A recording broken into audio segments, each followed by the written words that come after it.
সূরা নূর পড়ছিলাম আসার সময়, আল্লাহ পাক বলেছেন তুবু ইলাল্লাহি জামিআন আইয়ুহাল মুমিনুন লাআল্লাকুম তুফলিহুন। তোমরা সবাই একসাথে, হে মুমিনগণ তোমরা সবাই একসাথে আল্লাহর কাছে তওবা করো যাতে তোমরা সফল হতে পারো।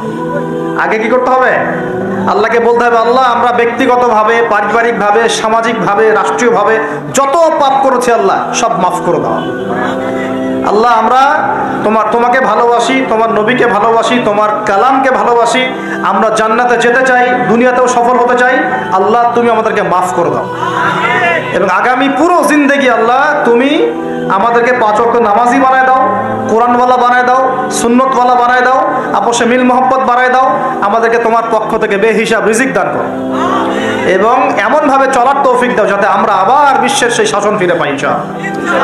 দোয়া করা যাবে না? 1 নাম্বার কাজ তওবা করে ফিরে আসা। 2 নাম্বার হচ্ছে বেশি বেশি জ্ঞান অর্জন করা। কি করা? জ্ঞান অর্জন ছাড়া কোনো লাভ নাই। একদিন মাহফিল শুনতে আসছেন, যদি মনে করেন যে বাস কাজ হয়ে গেছে, আসলে কিছুই হয় নাই, মন খারাপ করেন, আসলে কিছু হয়নি। এখন এখান থেকে আপনাকে ইন্সপিরেশন নিয়ে আগামী দিনে চলতে হবে। জ্ঞান অর্জন করতে হলে কি করবেন? খালি একটা ভিডিও দেখবেন, একটা খালি বিচ্ছিন্ন বই পড়বেন। এখনকার যুব সমাজের অন্যতম প্রবলেম হচ্ছে, যারা প্র্যাকটিসিং মুসলিম তাদের কথা বলছি, যে এদের পড়াশোনার কোনো কনস্ট্রাকটিভ সিলেবাস নাই, এরা বিক্ষিপ্তভাবে জ্ঞান অর্জন করে। এই আদনান ভাইয়ের লেকচার শুনলাম, এই অমুক শায়েখের একটা লেকচার শুনলাম, অমুক দায়ের একটা লেকচার শুনলাম, হ্যাঁ অমুক একটা বই পড়লাম, তমুক একটা বই পড়লাম, বিক্ষিপ্ত জ্ঞান। এই বিক্ষিপ্ত জ্ঞান আপনার মাথাটাকে এলোমেলো করে দিবে।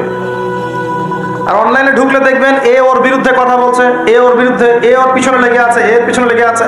এখানে ভালো যতটুকু পাবেন, খারাপের চেয়ে বেশি পাবেন। এখানে এভাবে জ্ঞান অর্জন করা যাবে।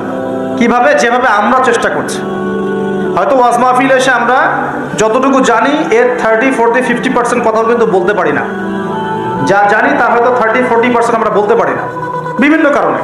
কিন্তু জ্ঞান অর্জনের পথটা কি হবে? এখানে মাদ্রাসা আছে, মসজিদ, মাদ্রাসা, কওমি ওলামায়ে কেরাম আছেন না? ওলামায়ে কেরামের পাগড়ি ধরে বসে থাকবেন। কি করবেন? ওলামায়ে কেরামের পাগড়ি ধরে বসে থাকবেন।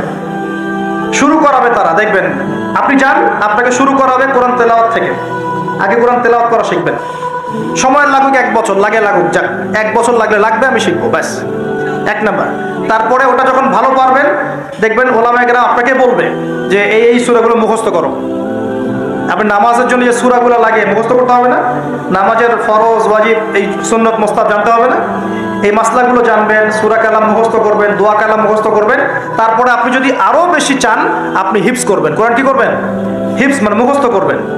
আমার তো মনে হয় আমরা যদি 1 বছর চেষ্টা করি, আমরা সবাই কমপক্ষে 1 পারা হলেও মুখস্থ করতে পারবো না? ইনশাআল্লাহ। কোনো সমস্যা নেই। এরপরে আপনি যদি আরো বেশি চান, তখন আরবি ভাষা এবং সাহিত্যের কিছু ব্যাকরণিক ক্লাসিক্যাল বই আছে।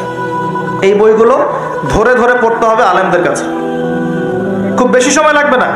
আপনি মনে করছেন যে অনেক সময় লাগবে, এত সময় লাগবে না। আপনার মেধা যদি শার্প হয়, এটা ডিফার করে। কারো মেধা খুব শার্প, কারো মেধা অল্প নিতে পারে।